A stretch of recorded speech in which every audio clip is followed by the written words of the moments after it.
siya. Ay, wala. Baka umiyak daw kasi wala pa si Papa Eds. Ganda ni Beyonce guys, oh, nakalugay ano. Ang ganda niya ano. Bye-bye. Tsaka ano, I think very close sila ng mami ni Papa Eds ha. O, diyan ka muna sa ano, bahay ng jowa mo ha. Diyan sa biyanan mo.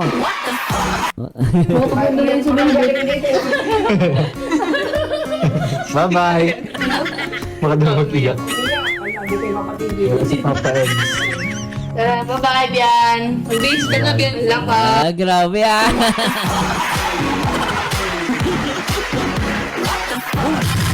Masanay ka na Beyonce. Pagtitindang araw. Diyan ka na rin titira. Ay maligag. Siyempre magagawa ng sariling bahay ang dalawa. Pero siyempre habang wala pa, diyan muna titira si Beyonce. Ay naknapating ah.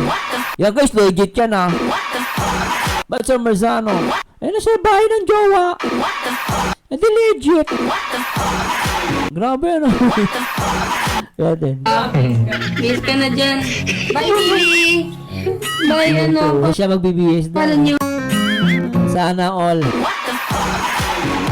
Grabe, nabitin ako ah. Pero nag-enjoy ba kayo?